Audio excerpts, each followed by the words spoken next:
Hello and welcome back to the Games Kingdom. My name's Carl King and today we're going to be having a look through Bag of Dungeon 2, The Cursed Forest. Now you may well remember from a previous video of this type I did a similar run through and review of the original Bag of Dungeon, i.e. this game. And the Bag of Dungeon 2 Cursed Forest is also by Gunpowder Studios, who released the original game. And this is it. So it's just literally being sort of delivered to Kickstarter backers and going to retail. So if you've got the original and you liked it, then obviously you may well have already backed and been receiving this in the mail. If you haven't and you like games similar to this, which something like Subterra or those sort of tile laying dungeon quest, dungeon crawler games, then this might be another one that you're going to enjoy as well. And this is also, as I say, a follow-up to the original. They both can be played as individual games. But if you play Bag of Dungeon 2 The Cursed Forest first, you can then lead into this. If you survive and get to a specific tile on the quest, you can then go straight into and continue into the dungeon. So obviously the rules are very similar. So if you've played the first one, great, you'll know how to play this. But anything that the rules might sort of say do this or do that, then Bag of Dungeon 2 takes precedence over Bag of Dungeon if you're playing them as a continuation mode. But if you're playing them separately, then obviously the rules for each game work just for each of those games. So what do you get? So very similar to the original, you're going to get some nice dice. Nice wooden dice. You're going to get some cubes for your player boards, and there are 4 different colours, so you can play this game 1 to 4. You're going to get some tokens that you punch out of the boards. These will donate your monsters as they come out. Things like spiders, you've got poison, you've got all sorts of things that will be explained in the rules.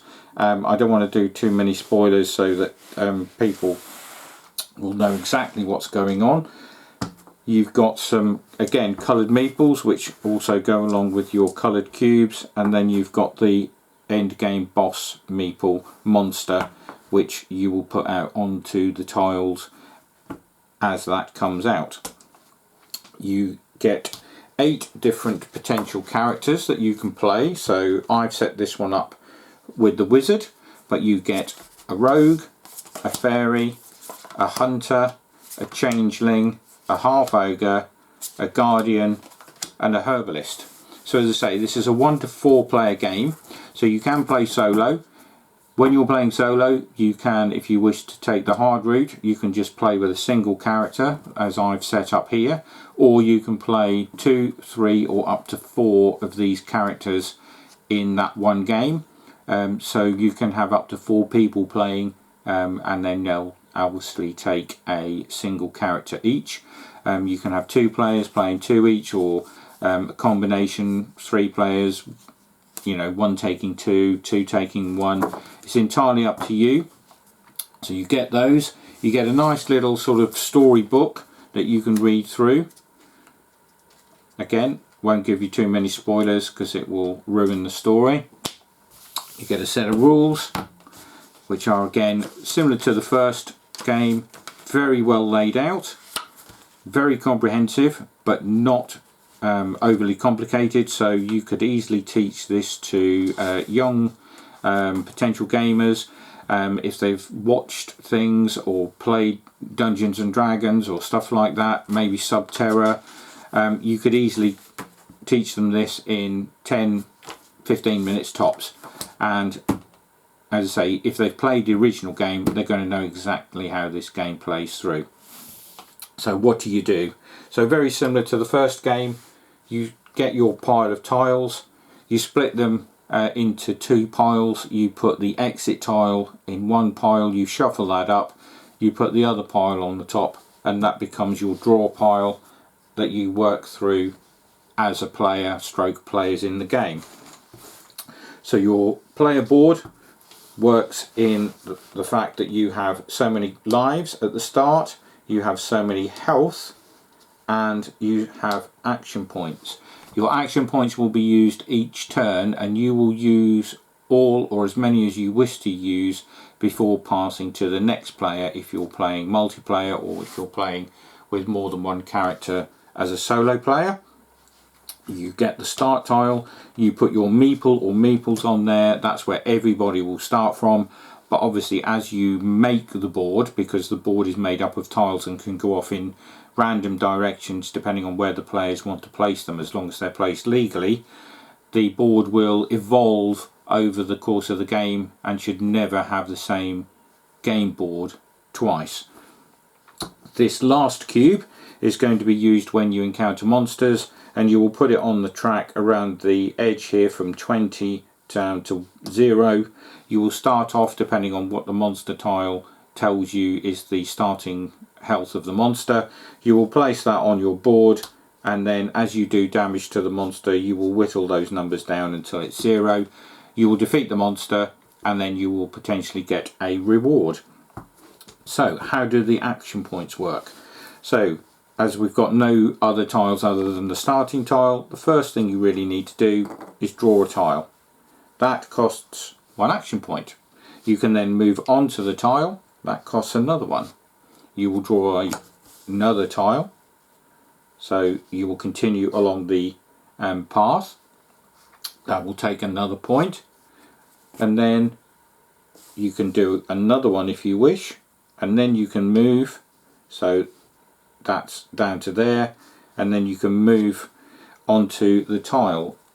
Once you move onto or have a tile out on the board with a monster, you will place one of those tokens there to denote that the monster has not yet been encountered. You will then, if there is other players, they will then have their turn and it will come back to you. You will reset your action points and you will start your turn again. So you've got another 5 action points to use. If nobody else has already moved on to it, you can move on to the monster tile, and then you go to the bag and you draw out a monster to see which one you have encountered. Now they have a standard side, so like so, and then they have a purple side. Now the purple side of these is only used if you are playing Bag of Dungeon 2 The Cursed Forest, but you are immediately going to go into Bag of Dungeon and then play the dungeon encounter as well. This standard side is just if you're playing the Cursed Forest, so you would use this side on the game if you're just playing this, and the purple if you're going into the second game. Now this is a forest sprite, and if you encountered that and you wanted to fight it, you would note that it has 5 health. So you'll put your cube on here, and when you have an encounter and you have combat with whatever monster you've drawn out of the bag, it will also tell you on the tile what it uses in combat. So this says it uses 1 dice and it gets +1 on the dice. So when you're rolling, you roll the dice, so that would then be a 5. And all of them have these information on them, so you'll know exactly what you're fighting, the forest sprite, you'll know its health, and you will then know what it's going to attack back at you when it is his turn or its turn to fight back at you. And you can donate that health by using another dice, so you can start off with the 5 health, and as you whittle those points down you can then use the dice to do that, or you can use these little wound droplets. So all the monster tokens have the wound droplets on the back, so you can use those to donate its health or failing health. So you can start with 5 and draw them down, or you can place up to 5, and when you get to 5 the monster is defeated. If you defeat the monster, depending on the monster's strength, and health at the start, and as you can see here, you get quite an array of different monsters. They all have different starting health. Anything from 5 to 9, you will draw 1 item from the bag if you defeat the monster, and if it's got a 10 plus health, as like this one, the ghoul has 13, so you would obviously start up here. You will then say that if you defeated that, because it's a 10 plus health monster, you'll get to draw 2 items from the bag. But as I say, there are quite a number of different monsters that you can encounter during the game. As we did the sprite and it only had 5, you would pull 1 item from the bag, and this one says it is a throwing axe, so that is a ranged weapon, and you can put that onto your player board, and that is now part of your equipment which you can use. So the range on these things is 1 to 2, so you can put that on your board. So if you encounter a monster later on in the game, say, and you're here, you don't have to go on to the same tile to fight that monster. You could fight it from 1 or 2 tiles away, which means that the monster, unless it also has a ranged attack, will not be able to attack you back. But you then roll the dice and you can do damage to the monster. The monsters will and can potentially move into combat with you, but obviously you're going to be further away. So you will pick up those things, and if you had defeated the ghoul, you would then also get a second item, and that could go on your board as well if you had space, or you could change things out as you find them. So you may well say, oh, I've got this, it's better than something I found earlier, I'm going to leave that and then take this instead. So you might have found a throwing axe, later on you might find the crossbow. The crossbow might deal better damage, might have a greater range, so you think, yep, that's the better weapon out of the two, so I'll swap A out for B. So as you go through each turn, you will bring out more tiles. That's another monster tile. There's a spider web. Your dungeon stroke cursed forest will continue. Seems to be a lot of monsters coming out here, and so I didn't shuffle those very well, but you can see here that the board will sort of evolve over time, and you can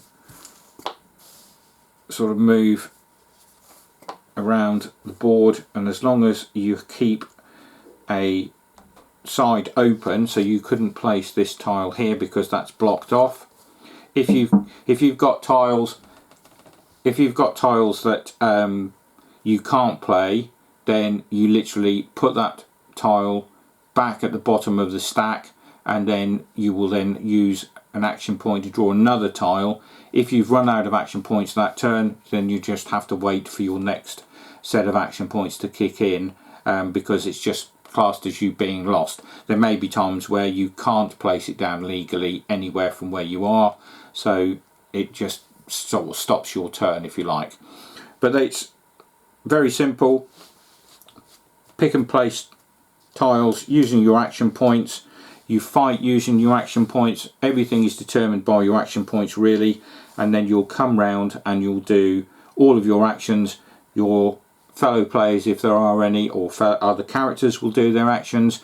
The monsters will do their actions if they're in combat with you, and then you will eventually find that you will get towards the exit tile, and that is what you're trying to find. And then once you get to those sorts of areas, you can then, if you're carrying on to the Bag of Dungeon original game, you can go straight into the dungeon part of it, and continue on with that quest with the same characters.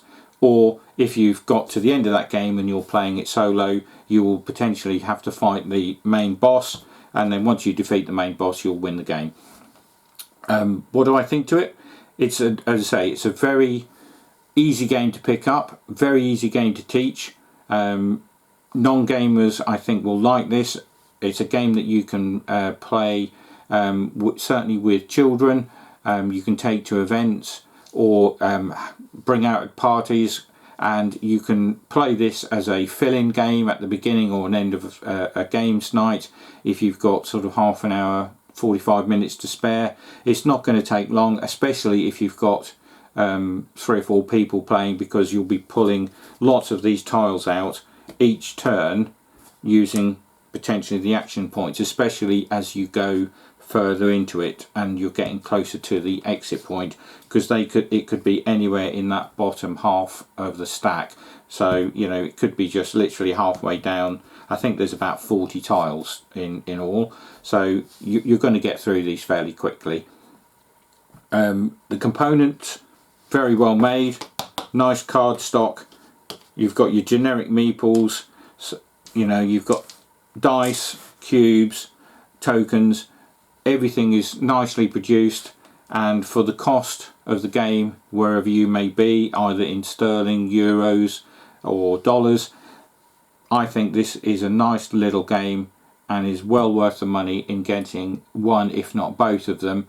Certainly if you like these sorts of tile laying dungeon crawler experiences, but also, as I say, if you want to sort of give the kids something to do, this will keep them occupied during sort of weekends, summer holidays.